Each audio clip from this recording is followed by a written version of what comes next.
Good morning friends. स्वागत है आपका इजी एनाटॉमी में। अगर आप लोग को मेरी वीडियोस अच्छी लगती है तो प्लीज़ सब्सक्राइब माय चैनल। आज हम लोग पढ़ेंगे डायफ्राम के बारे में। तो देखते हैं डायफ्राम क्या है।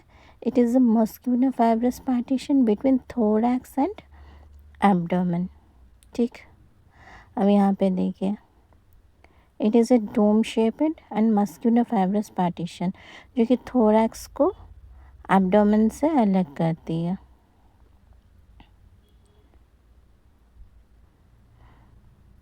ठीक है, इसका जो राइट वाला जो पार्ट है वो भी कॉन्वेक्स होगा, लेफ्ट वाला जो पार्ट है वो भी कॉन्वेक्स होगा, बीच में डिप्रेस्ड होगा, और जो इनर साइड में होगा वो कॉनकेव हम लोग बोल सकते हैं।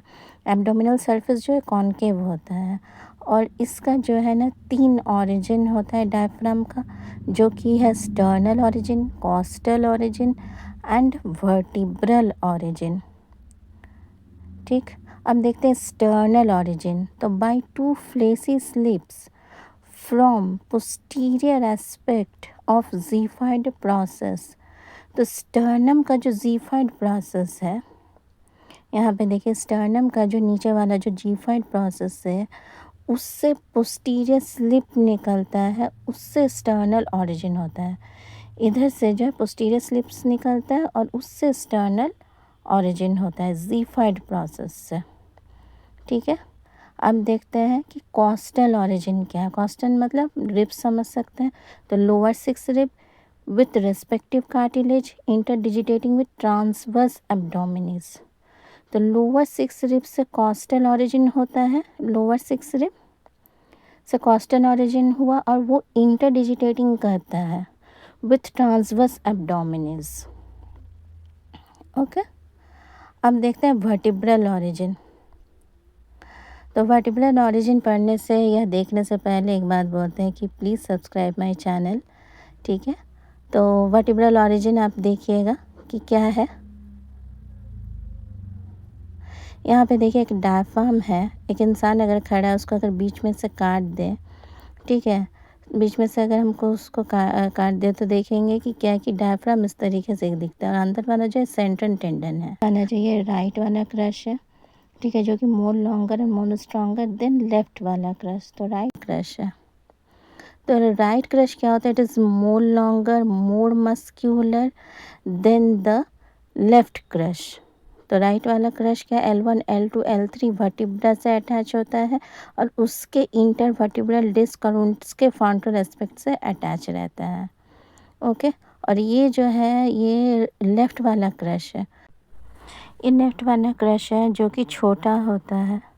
ठीक है, राइट वाला क्रश से लेफ्ट वाला क्रश जो है वो छोटा होता है, L1 एंड L2, और उसके इंटरवर्टिब्रल डिस्क से ये अटैच रहता है, और ये राइट वाला क्रश से स्मॉल होता है। ठीक है, अब क्या है यहाँ पे कि मीडियन आर्कुएट लिगामेंट, इसको बाद में देखेंगे।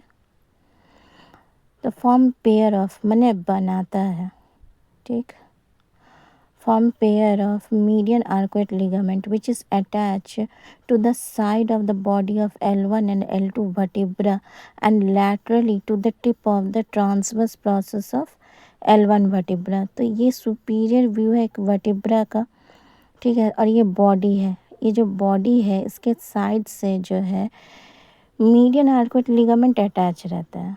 ठीक है, इसके साइड से भी अटैच रहेगा, उधर से भी अटैच रहेगा, और ये जो है इधर ट्रांसवर्स प्रोसेस से भी अटैच रहेगा। तो L1 एंड L2 के साइड से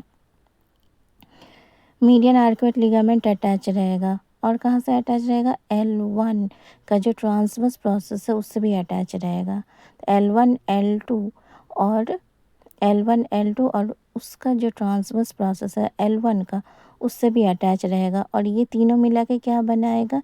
एक आर्च टाइप का जो है स्ट्रक्चर बनाता है। ये हो गया आपका मीडियन आर्कुएट लिगामेंट। अब आते हैं हम लोग लैटरल आर्कुएट लिगामेंट में।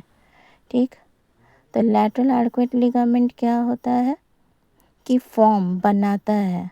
ठीक है, फॉर्म मतलब बनाता है, हम लोग को ये याद रखना चाहिए। तो form a pair of lateral arcuate ligament. It is attached medially to the tip of the transverse process of L1 vertebra and laterally to the lower border of the 12th rib near its midpoint. ठीक है. It acts as a diaphragmatic attachment for the posterior abdominal wall. ठीक. अब यहाँ पे देखिएगा कि ये जो है 12th rib एंड डायफ्रामेटिक. अब क्या है कि ये जो है ये अगर एक इंसान को एनाटॉमिकली अगर हम खड़ा कर दें तो बीच वाला जो है मीडियली हो गया और साइड में जो ये लैटरली हो गया. तो लैटरली क्या होता है, लैटरल आर्कुएट लिगामेंट जो है 12th रिब से अटैच रहता है. ठीक है. एंड मीडियली जो है वो L1 वर्टिब्रा से अटैच रहता है. इसको और भी अच्छे तरीके से समझेंगे, एक बार देखिएगा यहाँ पे.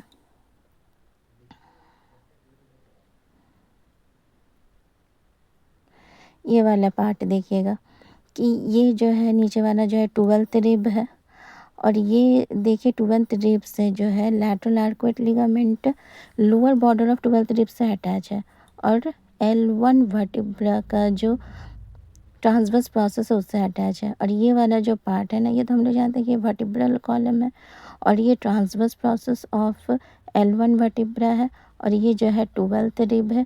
तो 12th रिब का लोअर बॉर्डर से भी अटैच रहता है एंड L1 से भी अटैच रहता है.